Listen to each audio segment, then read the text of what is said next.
Welcome to another episode of the 100% podcast with me, your host, Harry Purdy. Today, I'm joined by a brand new guest to the show. Emily Haythornethwaite is a fitness coach for models. She helps models regain and find their health, fitness, and measurements for jobs as well. Welcome to the show, Emily. Thank you. What an intro. There you go. You're more than welcome. We spoke about it. I normally like to ask people if they've been on a podcast before, and you've done one, but maybe not one that's directly like aimed towards health and being 100% and all of those kind of things. So could be a good conversation today. Yeah, it's going to be interesting. I'm looking forward to actually diving into it and see what we end up opening up a full can of worms. Yeah, and as well as that, what I love about this episode specifically is this episode got spoke about because we had not a disagreement, but we had a conversation around like our different perspectives of something in the fitness industry. And my original point was we got asked like a leading question, didn't we, by our Yeah. coach to just see different perspectives of what people said. And one of the things that I said frustrates me about the fitness industry was uh, around coaches who have never been out of shape, claiming around body positivity and all of those kind of things. And Mhm. obviously, like my reference to that wasn't just any general coach, it's somebody that's pretending to have roles when they've got a six pack and all of those kind of things, right? And then obviously, your spin on it for somebody who's obviously been around naturally good looking people because they are models and all of those kind of things, people can still feel unconfident even if they're looking good. So it's nice that that episode or this episode has been set up from just us just having a conversation around our two different viewpoints. Yeah, 100%. And I think it's so important as well to actually talk about those things and not for people not to be so set in their ways. Like I was so open to your idea and you was actually so open to my idea as well. And I think a few other people who was involved in the conversation was able to put their two pence in. And it also makes sense no matter what it was, but there was Mm. always an understanding and it all kind of came from a similar element as well. Yeah, for sure. And I think as well it's something that maybe doesn't happen enough. And I think we're really lucky with the group that we're involved with is that like people are prepared to look at things from two different sides of the coin. And somebody's opinion may not, you may not agree with it, but it's really important, regardless of what their opinion is, that you kind of see or give them an opportunity to make their point. Yeah, 100%. For sure. Right. So you yourself, you are obviously a coach for models, but you Yeah. have been and are a model yourself. Mhm. Talk to us about how that journey started. So that journey started about 10 years ago now, actually. I think it was 10 years in December. I was scouted when I was on a school trip. So if anybody who doesn't really know what like being scouted means, it's essentially where an agent kind of just approaches you out of the blue, wherever you might be, and asks like if you've ever been interested in modeling or ever thought of modeling or are you a model? And you essentially like take the card and then communicate with them from there. So that happened to me when I was 14. I was on a school trip and my mother agent at the time just came over to me and they was like, oh, hey, have you ever thought about modeling before? They had to obviously bring my parents. I was with my parents, but they had to bring my parents because I was only 14. They was emailing them, chatting to them, went down to London about a week later and then signed with that agency. And I was with that agency for, I want to say about 5 or 6 years, and kind of just done it ever since. Is it something then that they give you an opportunity to A, see how you take it and if you take it on your stride, whether you enjoy it or not, or is it something that when you go into it, you're kind of like you sign a dotted line and you're stuck in for like a year or yeah, you know what I'm trying to say, like a contract. Yeah, I think a lot of people think, oh, well, as soon as you sign in with an agency makes you a model, which technically, yeah, it does, but it doesn't necessarily mean you're going to be successful and mean you're going to work. You usually do sign a contract, and that doesn't get breached for the first year. And then you either the agency thinks, you know what, you're probably not right, or you're not right for the industry right now, or whatever it might be. Or if it's not for you personally, then you can then leave.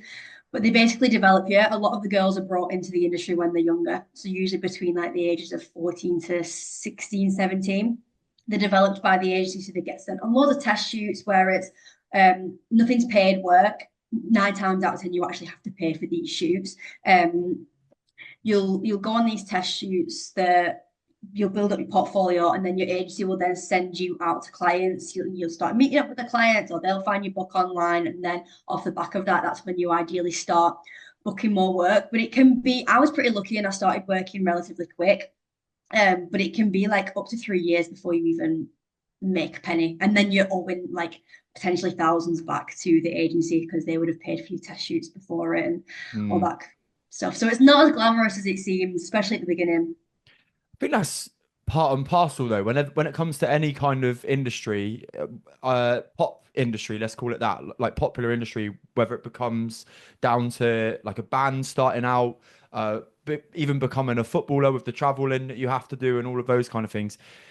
Anything that you may need to break or you want to break into like a top part of an industry that may involve fame, good money, and all of those kind of things. There's always a part at the start that actually isn't that glamorous at all. Yeah. Yeah, 100%. You just got to do a lot of free work and graft. Yeah. And in terms of you spoke about the agencies finding out whether that you had it or not, or whether it was suitable for you or not. What would you say the qualities are that every model will need to be successful in the industry?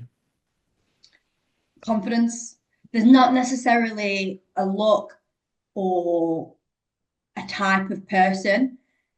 There's models who like you have obviously very pretty models, very like glamorous, like a Victoria's Secret looking kind of girl that everybody wants to look like. And then you've got like the complete other end of the spectrum where it's more of a high fashion girl and she's more of a model because she's super unique looking. And it might be something that somebody's never seen before, but that attracts brands and designers and clients. So I think like physically, there's not necessarily like a model look. A lot of the time, it's just like how you are as a person, how the client likes you, how you come across on set and at work. Like if you're really awkward, you might be stunning, absolutely gorgeous, or you might have like a very model look in terms of like being super unique or something like that. But if you come across like really awkward on set, you just don't photograph well, then you won't be able to make it. Would you say that's something that you just have naturally, or can you get taught those No, qualities? you can 100% get taught it. I think a lot of girls and guys will get taught it, and that's when you're in like that development stage from being like a teenager where you're seeing going to different test shoots, photographers are helping you. It's an industry where there is a lot of help and a lot of guidance in how to be a model. I know we'll probably go into this in a little bit more detail, but not necessarily guidance in like how to stay in shape that they might want to be, but definitely how to be a model and how to act and pause and come across to clients to be successful. And you said confidence was your first point and your first characteristic that you said you would need to be successful in the industry.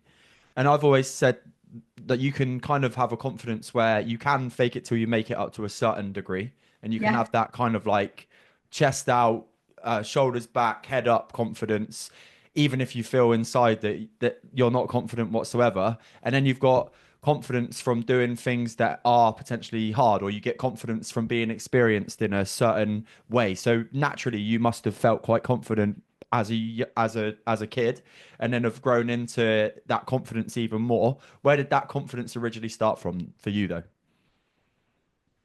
and I think it's a tough one, really. I definitely agree with you in terms of the type of confidence that you can fake it till you make it, and I think if you fake it enough, naturally, there's a book.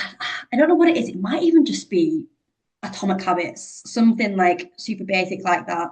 And they talk about like you have to you have to act like the person you want to be to become the person you want to be. And that's essentially to me like fake it till you make it. You might be doing things that you don't really want to do.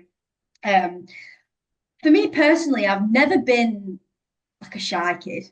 Mm. I've never been like super confident though. Do you know what I mean? I think modeling definitely made me grow up really quickly, and I think that probably made me more confident. Um, I feel like I've sidetracked really a lot now. What was the actual question? It's around confidence and where you originally got your confidence from. But the tangent that you're on is making complete sense. So carry on with it. Yeah, I just think. I think it just comes with in time and confidence.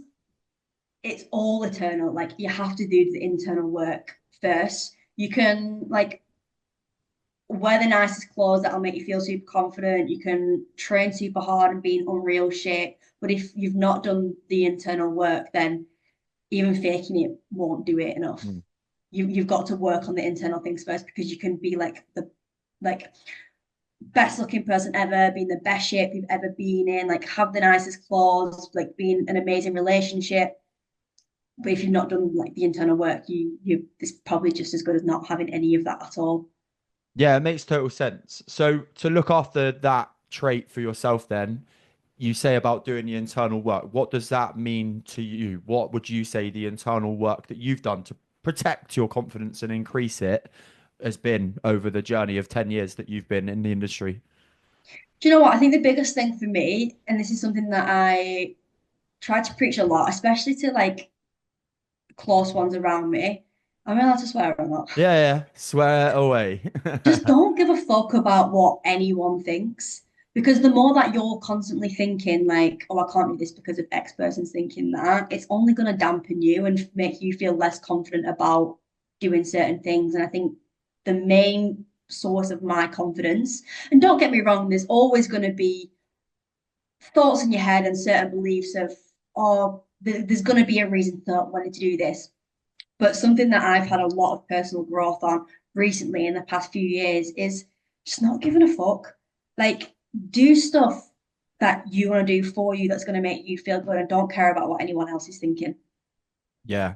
It's such a weird human instinct, isn't it? It is. To worry about what other people think. And the psychology of that goes so far deep and ingrained. It is almost like overcoming a natural instinct, something that you Yeah. believe to be natural. Because I mean, I'd be surprised, Emily, if there wasn't a stage in your life where you really like didn't give a fuck all the time, right? I'm sure there was a point where Oh, you yeah. used to, and the same with everybody else. But it's until you realize that when you overcome that little barrier of not giving a fuck, and my coach Paul and people that I've listened to before say that you're literally just an extra in somebody else's movie, i.e. their So true. life, which is and you're the star, so you have to act like the star for your life to then become well how you want it to be. But it's such a I always find it so hard to believe that it like even when it comes to habits around food and diet and health and confidence and not giving a fuck on other people think some of the beliefs that people have are so ingrained in them that they don't really realize that it's them that's creating that thing that's holding them back. Yeah. And don't get me wrong, like, there's always going to be things that you're going to have that slight. You might not even think know that you're doing it. It might be more of a subconscious thought of or a subconscious reasoning to not doing something, and it could be you thinking, "What's someone gonna think?" Mm. You're always gonna have that with something, especially if it's something new and something that scares you. But even just to work on it like little bit, little by little, it's gonna do so much for your confidence. But like you just said, we're all just in someone else's film as like the tiniest little bit. And everyone, I say this to my clients all the time. It could be for the smallest thing, like filming themselves in the gym for me to check the form. And they're like, oh, but what if someone sees me? I'm like, right, what if someone sees you? And for someone like I understand and I have the sympathy there. That's something that's scary and pushing them out of the comfort zone because they think someone's gonna think something of them for doing that. Just don't give a fuck Mm. because they won't care. You just think that they care a lot more than they do And because you're the star in your show, not theirs. yeah, it's such an interesting like brainwave to go through. And even now, I've been sharing content now for about 5 years. I've been running the podcast 3 years. Even now, still, if I'm on having a bit of a social media like bit of downtime or whatever, going back to do that post that might be a bit leading or drawing somebody out, I still have that little thought at the back of my head that's like, like people are going to be thinking, oh, here he goes again, talking about his podcast, talking about his journey, blah blah blah. But actually, when you post it and you do get those comments that, and I'm fortunate enough in some senses that I'm not at a stage yet where I very rarely ever get any negative comments. Like the odd Yeah. time on TikTok, and to be honest with you, like you say, you just like I'm never going to take advice from this person that's giving me negative comments. So Yeah, and neither should anybody, by the way. If somebody's giving you negative comments, you probably don't want their advice anyway on anything in life. So don't worry about it. But it's still there. And that's after 5 years. Do you still have the same thing at times?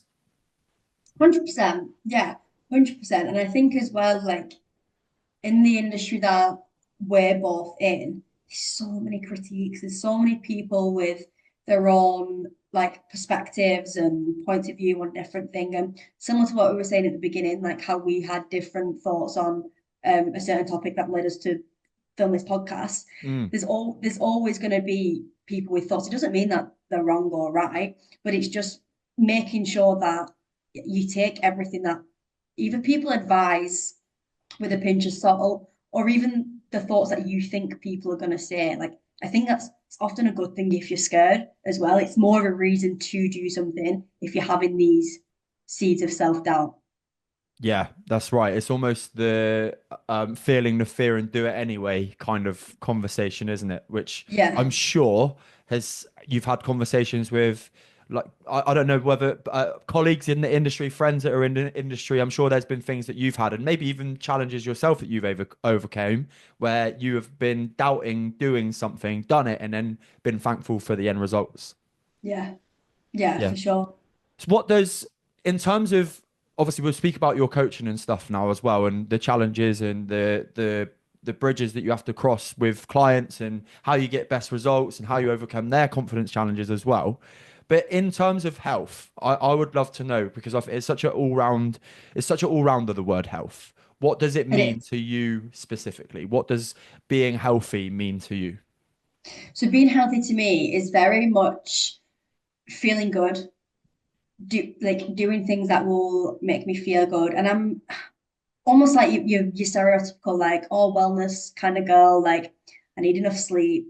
I need to eat food that's full of vitamins, full of minerals. That's going to actually make me feel good. But in that same breath as well, like I love a pizza, Yeah, and yeah. it is about balance. But I know what like I'm really in tune with my body, and I'm really in tune with like what makes me feel good, what makes me sleep good, what makes my digestion good, my skin good, and I'm very aligned to that. But all while balancing just like having fun as well and not hating everything that you eat and not hating your training and just not feeling like a slob at the same time. I think as well as I did a post on this week about the 5 things that you need to do or stop doing, sorry, to make 2025 a bigger success than ever. And I think people so often, whether it be models, whether it be people who want to go out and run a half marathon for the first time, or the Joe blogs from Public who has felt a bit groggy over Christmas and they do want to lose a couple of stone in 2025. It's so common to see people smashing like runs or doing gym programs that they're not enjoying and expecting to get success at the other end of that when actually everybody, whether they like it or not, there is a routine and there are habits out there that can get you the same success for your overall health, and it doesn't need to be something that you don't enjoy. Yeah. And it's I think it's for somebody that used to be 23 stone, as obviously we've spoke about briefly before the podcast. When I was at my biggest, I would do the same thing. And that's why I find it so disheartening. Do you have the same challenges to overcome when you get clients in as well? Yeah, I think it's one of two ways. There's either girls who are like massively under eating and over exercising, and it's making that shift of getting them to understand that you feel like shit with what you're doing. Like you might be same within measurements for work, which is needed, but you put yourself in an early grave. Like there's sort of, and then that's about teaching them how to manage the health and fitness in a way that's not so extreme and actually something that's going to be more enjoyable and actually balancing the hormones, helping them feel more alive and actually keeping in better shape rather than them either just then causing them to overindulge or just like constantly feeling like shit. Or the other end of it is kind of girls that have no experience with food, they might naturally be a little bit slimmer, so they don't have to always watch what they're eating, but for health reasons, they probably should, and to get in better shape, or just about teaching them, okay, we might just have to start on 3 full body sessions a week and increase the amount of steps, like going 2 30-minute walks a day, and just really finding that balance. I always ask my clients, like, what's something that you think you can do 365 days a year? And if that's something that you know you'll be able to keep consistent with, that's what we'll start at. If you feel like it's too much and you can't keep up with it, then you just drop it down. Or if you think, you know what, I've actually found myself with more time, I feel like I can up the pace of results that I'm getting and I want that intensity there, then you can just increase it. And it's just about everybody's perfect is different, and having that whatever they can keep consistent is going to be the best way of doing things. Yeah, and I think that's really important as a coach, and something that I've learned is that having a sort of standard that you can almost agree with a client, because it's really easy to say, here's your protein target, here's your step target, here's your calorie target, here's your gym sessions. But actually, if you throw all that in somebody's face straight away, they're going to be overwhelmed. But actually, having them have some input in what it is that they think that they can achieve at whatever end of the spectrum it is, it makes our lives so much easier. But also, subconsciously, it's making their life easier too, because they're agreeing to do something. Whereas Yeah, when I think a lot of, and I'm sure you've had the lessons as well, a lot of the issues come from, okay, I want this goal. Well, here's all of the ingredients to go and get this goal. But actually, it's like, use the analogy of like making a loaf of bread. If you put some of the ingredients in the wrong way round, it can get forgotten, it can come out wrong, the bread yeah, won't rise, and that's the same kind of things as getting an end result with a client as well. yeah, true. And I think a lot of people in general, they know what results they want to get, whether it's a 6 pack, whether it's lose a couple of stone, whether it's like run a marathon or whatever it might be. They just want something that's do this and you'll get the results. But as a coach, like that's not necessarily your job. If they search hard enough, yeah, this ChatGPT can do anything for us nowadays. They can get that, and it's actually about sticking to it. And like you just said, I think if they have more of an input in it without them realizing, and they might think, well, what am I paying for if you're asking me what I want to do and what I think I could do? But by them having more of an input in the actual programming, they're way more likely to stick to it in the long run. That's right. Yeah, 100% correct. So, in terms of obviously the actual industry itself and helping clients get ready for jobs and all of those kind of things, there must be a little bit of a stigma with that's stuck. And one thing I would like to ask actually first is, have you noticed a change in the fitness industry over 10 years? Because I know in terms of where I'm going with this conversation is like body image and whether what end of the spectrum it may be, whether you're looking at like the plus size models at one end of the spectrum, or if you go back like maybe 5, 10 years, people like Naomi Campbell looking insanely unhealthy at Yeah. the other end of the spectrum and being skinny at like I'm going to use the word too skinny, like maybe, or yeah, not looking necessarily their most healthy selves at the other end of the spectrum. Has there been a bit more of a focus on keeping people well rather than getting them ready for cameras in your experience? Yeah. Yeah, I think the era that you're talking about, it was named heroin chic, which so it doesn't really have much more to say about itself there. Um, it's a really tough one to actually say because there's now so many different elements of the modeling industry. I think when I first started, I had quite a few experiences where it was like, oh, well, you have to be smaller, you have to lose X amount of inches off your hips and your waist or whatever, whilst already tiny.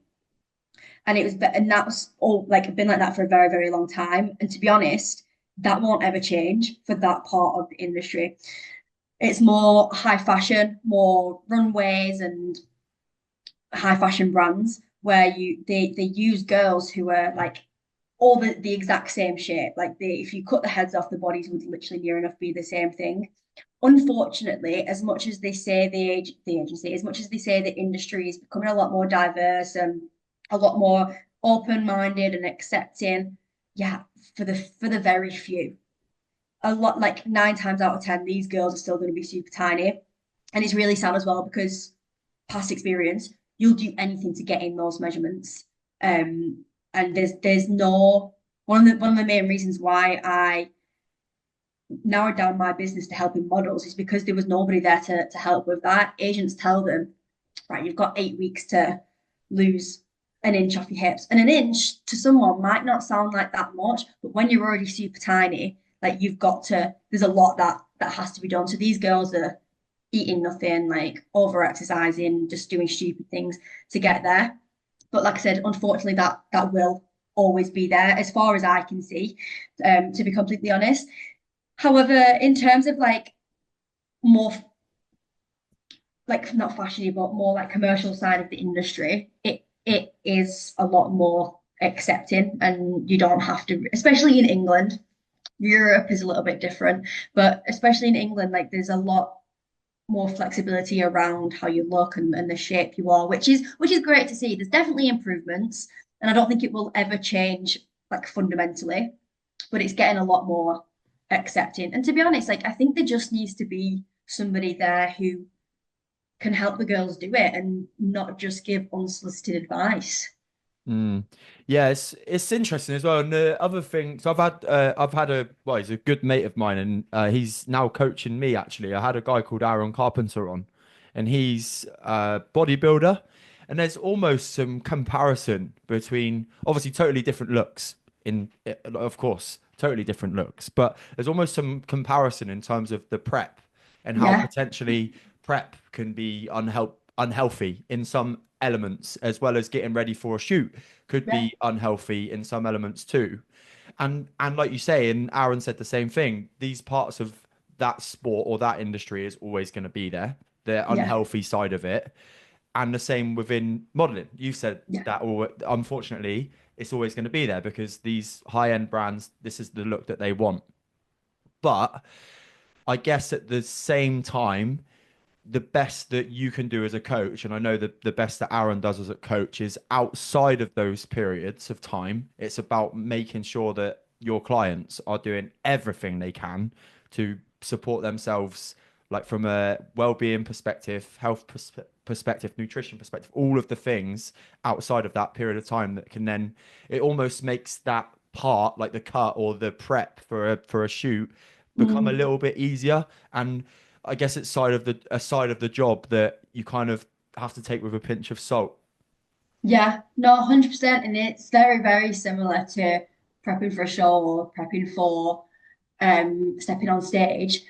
It is unhealthy, especially for females as well. Like to have body fat levels that low, for the hormones to be so unbalanced. I don't know the exact percentage, but it'd be very high for the amount of girls that will lose the period in that time. And it's about, for me anyway, in the modern industry side of things, one, making sure that that just doesn't happen at all, because your body fat percentage doesn't need to be as low as it will be for stepping on shore. There might be periods of the year where you've got fashion weeks where you do need to be super lean and your physique does need to change quite drastically. But like you said, as a coach, managing the time before and after that to make sure you're mentally and physically staying in the same place to be able to, what, it's only going to be 3 4 weeks of that year that you actually need to be in that prime condition, and making sure everything else is so balanced is going to be key to for long lasting results as well, and making sure that they're so aware of it isn't a quick fix and in and out as much as possible, although those results might be a little bit more short term than the longer term results. It's making sure that the whole process is still kept really healthy, which, like I said, it is something that's missing, and girls just don't know how to do it. I didn't know how to do it. That's why I just did it in the most weirdest, randomest way, and then that's how it's like so many of the girls in the industry end up with eating disorders or like just shite body image or poor relationships with exercise and God knows what. Think one of the things there that's important to touch on is body image. I think in men and women, especially in the 21st century, obviously we've rolled into 2025. This being the first podcast episode of 2025 as well, woohoo! But is body image in general is such a tightrope to walk on with and even like from my perspective, I'm such a believer in positive body positive self chat. Yeah, If you are somebody that talks about yourself in a negative way, whether it be from a mental health perspective or a physical perspective, and you don't like what it is, obviously there's two ends, there's two ways that that path can go down. And in my opinion, the first thing that you need to get hold of is how you talk about yourself. But at the same time, that negative chat is there sometimes because you know that you're not as healthy as you want to be, right? However, Yeah. on the flip side of that, when you go to like body image, and this is where kind of the conversation we had in, isn't it, in that led Yeah. to this podcast being arranged, is that you can be mega, like you could be such a good looking person in amazing shape and still have these negative body image perspective, the better that sorry, the negative body image perspective of yourself. So when you come across those challenges with clients, with friends, even with yourself, how is it that you would overcome them? Yeah, I think it's really important to always always just check in with yourself. Like, if you do feel like negative thoughts creeping in, or how you're talking about yourself, or how you view yourself, and just be realistic with yourself. I think something that I've never actually thought about what you've just said there is sometimes that can be a subconscious thought of you actually realizing you might be slacking a little bit in Mm, some areas, which is a great way to put into perspective like how you're actually feeling, because you can actually then think, all right, maybe some work does need to be done. And then you can actually really dive into how you're talking to yourself, how you're looking, how you're feeling, and then putting a plan of action together to fix it. And it could actually be like way more beneficial. So I've never actually thought about it in that way, which I think I probably will think about that moving forward, and use that with clients if they are feeling like that. But I think if it's something that's constantly reoccurring and constantly kind of in the front of mind, and it's all you're ever thinking about, I think physique wise, it's very important to have more than one goal that's not just physique based. And that's something that I work on a lot with clients. So if they are really struggling with their body image, like say, like, right, let's just not be so focused on that at the minute, because the more hyper focused you are on getting within a certain measurements or getting abs or whatever it might be, the longer it's going to feel like it takes to get there. And the longer you're going to have this negative self talk about how you're looking and how you're feeling. So I think having more than one goal, usually a performance based goal, it doesn't have to be anything crazy, but something to just, keep you ticking and working towards on the other side of that. But also just simple things like practicing self love, doing things that are actually good for you. It might be journaling in the morning, asking yourself probing questions that are going to help you actually feel good, and how you can practice being nice to yourself. yeah, I think it's so important as well, and I think it is interesting as well because well, going back to that flip that I put on it, and I think it's really relevant at maybe at the start of your journey. And I think the other thing that people can do in general is if they've been on their journey a while and they've made progress, but they've still got that body image, you can then flip the coin and say, okay, like let's do a positive comparison here. Yeah, The body image that I had 6 months ago is way worse than the position that I'm in right now. yeah, But I think any kind of negative thought, if it's there long enough and you can see, yeah, we're all logical enough to realize. I mean, some of us are logical enough to realize that the thoughts that we're having in our head, there's some legitimacy to them or not. yeah. Yeah, Literally, and there's and and thousands that we have in a day. They're not all going to be true. 100%. And I think it's a really individual journey to find out what those ones are. And I think as well, like having the body image conversations, because it's something that I've spoken about with my coach, and obviously my shape compared to like if we go all the way back, it's just totally different. I literally, like, some people when they see my transformation photos, they're like, is that is that actually you, kind of thing, right? Which is crazy. And obviously I look way younger as well, but then as well, especially when you're getting coached by somebody who's like looks like fucking Hercules, or some of their clients looks like Hercules, like it's actually incredibly impressive. But that's never been my goal. like to ever like go on. I never want to go on a stage and get to that kind of well, A, be that hungry. Yeah, Yeah, literally. yeah. But no, it's just never been a goal. So it's important to know, hold on a minute, like what lane is it that I'm comparing myself to right now? And Yeah, if your negative body image is coming from the fact that you're like maybe from your perspective, it's because you're comparing yourself to somebody who's working at Victoria's Secrets, but yeah, you wanna, I don't know, you wanna get a shoot for Marks and Spencer's, let's just say. Like, are you actually like are you comparing yourself in the right way? Is this a healthy body image? Like, is it a healthy way to think about your body image? And where have yeah. you come from? They're all like nice things that I think in general with confidence or with Mhm. body image specifically for this episode, I think people can use to help and go away with those tools. Yeah, definitely. And I think just managing your own expectations as well. Like, I think a lot of people don't aren't aware of what it actually takes to get in insanely good shape. Like that's hard and that Mm. takes a lot of sacrifice. It's not going to be fun.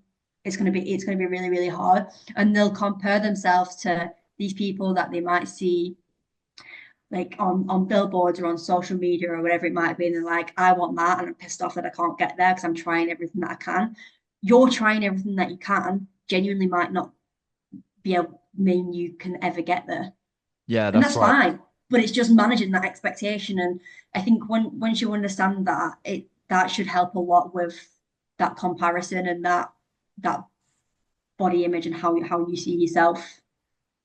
And I think the final point on that little subject is that if you're again Joe Blogs from public comparing yourself to a billboard, you've got to remember that that person on that billboard, it is their job. Like that Yeah, is their job, and like you've made aware on this podcast is you're aware of the negative side of that job. It's kind of a choice that you've gone into that job to do that, as and to compare yourself to somebody that does that from for a day to day like on a day-to-day basis, every habit they've invested in a coach like yourself to get them those results. They've got like an agency making sure that they're ready and they're in the right environment to get the work to have that comparison. It'd be like me saying that I want to be able to take a free kick like Cristiano Ronaldo, right? It's just never going to happen. He does that for £500,000 a week, and I do it for a laugh at the weekend. Like yeah, it'd be silly, but I mean, that doesn't necessarily mean to say that when it comes to looking for optimal health for yourself, writing down, okay, what like I asked you at the start, what does health mean to you?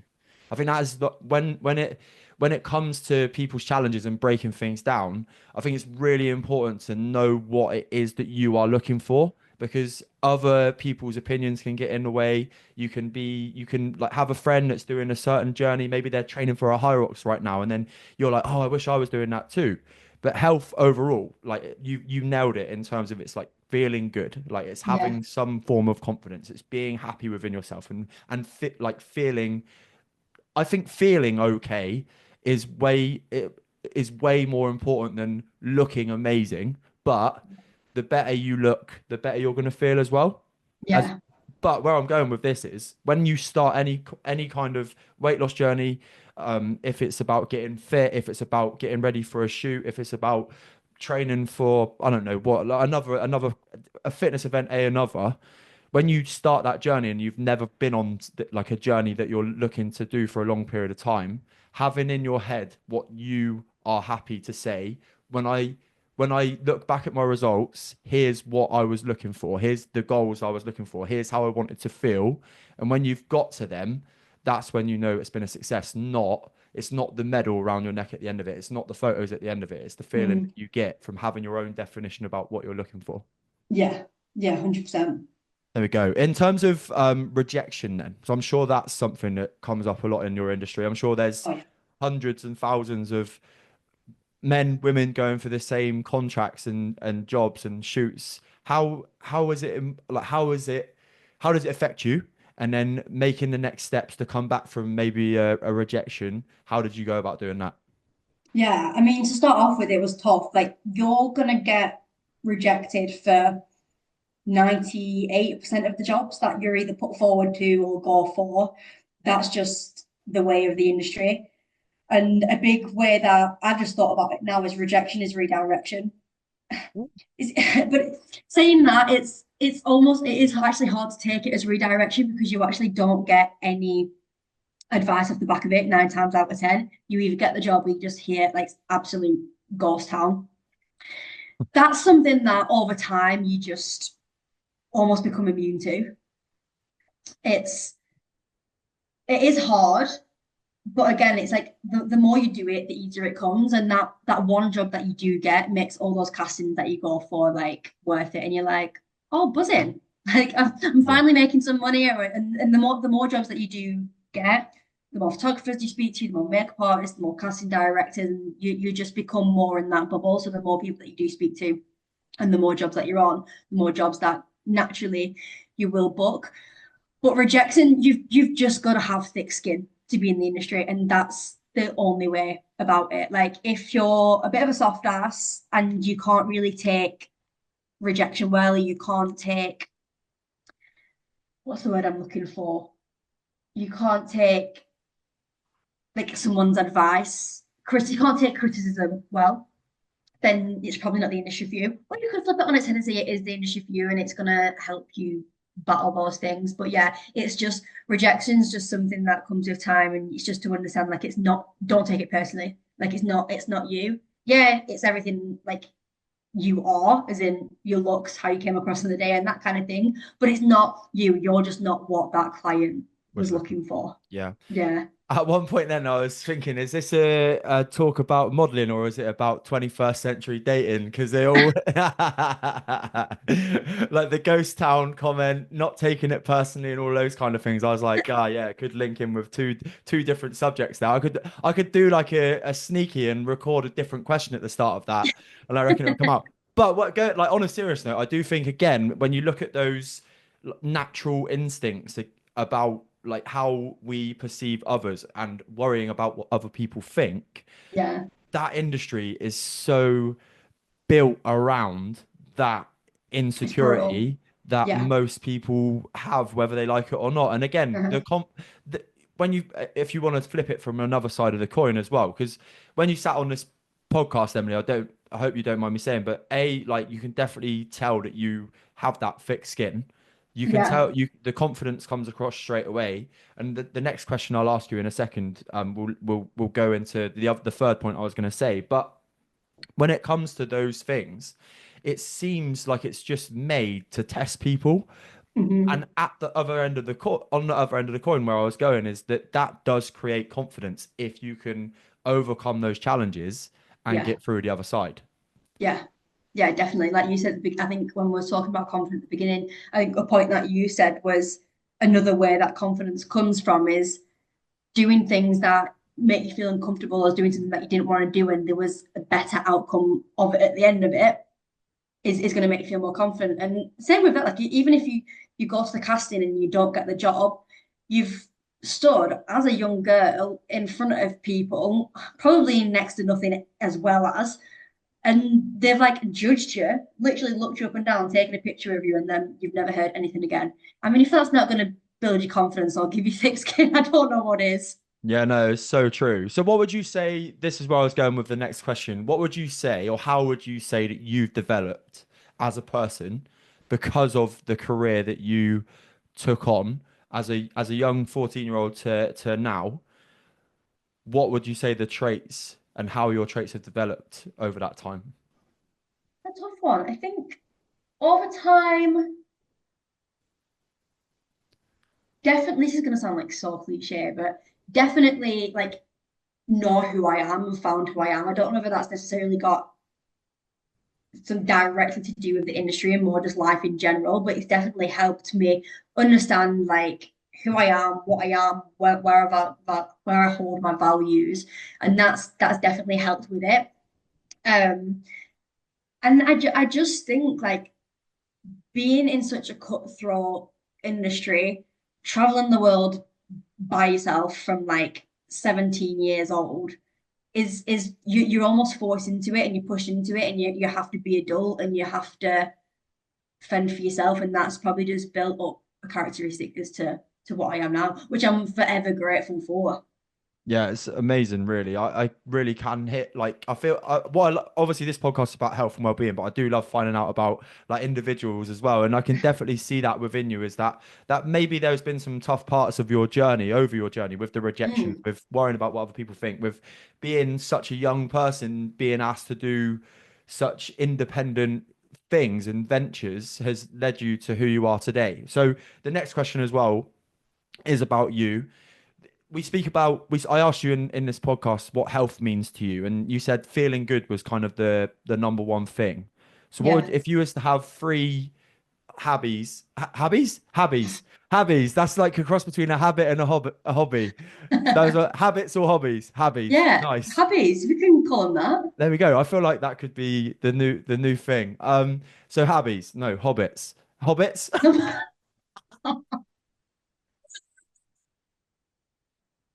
We know what you mean. Oh my God, that's it. That is a real, if ever there was one. Jesus Christ. Habits or hobbies that support you feeling really fucking good, 100% good. What are they? Three things. I think Hobbies. hobbies, my three hobbies that make me feel good is number one, just being outside. Being outside. Love, yeah, doesn't necessarily have to be doing much. But I love like camping. I love being in the I'm Lake so sorry. District. I keep fucking giggling at myself, but carry on. Being outside. Hobbies. Yeah, sorry. Carry on. Um, so that's definitely number one. I always feel like if you're feeling shit, even if you just stand in the garden for a little bit, like taking some fresh air, like that's just gonna make you feel so much good, so much better. It's Um, catching. Jim, none of us are gonna be able to speak by the end of this. Number two would be, I think, food, but food within like food that makes me feel good is food that does make you feel good. That isn't necessarily the most exciting food, but also food that does make you feel good. You know, like having some chocolate, like going out for like some dinner, having like a really well cooked food. Like I appreciate that kind of thing. And then the fourth one, I love playing netball, and I think playing a team sport and having like that sense of community. Like I'll never not go to training, or I'll never not have a match and feel shit after it. Yeah. And that's something that I've actually only just recently started again this year. Well, last year now. I played it for literally like from when I was 8 to 18, and then just picked it back up again recently. But since doing that in the past 9 months, something I value so much, like I'm obsessed with it, and it just always makes me feel so good. Yeah, amazing. I love that. I really do. I think we won't dive in it too much, but I do think there's something to be said for team sport and just having that sense of community around you. Yeah. Like having teammates and having that social bond. It doesn't necessarily need to be around like the booze afterwards, but just Hmm. having like for that period of time, your netball team and your football team or whatever it is, whatever sport it is, have your backs for that period of time and you have that camaraderie, that bond. I think it's a real nice thing to have in life, especially when one of our human needs is to have that connection with other people. And I think Yeah. that sport is something that can provide us that thing. Yeah. Yeah. 100%. Okay, amazing. So, final question of today's podcast episode today is the traditional one on 100% podcast. And it is, Emily, what is the greatest bit of advice you've ever been given? The greatest bit of advice I have ever been given is the first thing that's coming to my head, but I've already said it, but I really do think like it can massively change. In fact, no, I'm gonna put a little bit of a spin on it. It's kind of similar. So the greatest thing that a piece of advice I've ever been given, I can't even tell you exactly who gave it me. I don't know if I've read it. I don't know if it's something I've even just come up with by myself, but it's just do things for you. Like do what you want to do. If it means cutting off someone, cutting off something, doing something alone, or whatever it might be. Do whatever you want to do and what makes you feel good. And I think that can go for so many things in life, and it's going to always be at benefit. Yeah, I think that's so important. and something that took me without we won't go through much. I think it takes everyone a long time to nail it, but when you get that balance right and you realize that doing stuff for yourself isn't just a selfish thing, it's important to do for your overall health and well-being to get Yeah. best results for you is really valuable. So yeah, no, thank you for sharing that one. No, In it's terms fine. of where people can come and find out more about you and what you do, where can they come and find you, Em? They can find me on Instagram at the. I actually don't know what my Instagram name is. What is it? I've recently changed it because it was just my name. It's the fitness coach for models. There we go. Don't know Done. how I couldn't remember that. On Instagram, and that's where you can find some great content. Perfect. And have you enjoyed your experience on the 100% podcast today? I've loved it. I've had a great time. Amazing. So, thank you very much for coming on, Emily. It's been a pleasure. If you have enjoyed today's episode with Emily and myself, please drop a 5-star review on Apple Podcasts and Spotify. If you're watching on YouTube, click the like and subscribe button below. It just goes a long way to helping the show. And don't forget, habits and hobbies equal hobbies. I'll see you here with a new episode every Friday. Take care.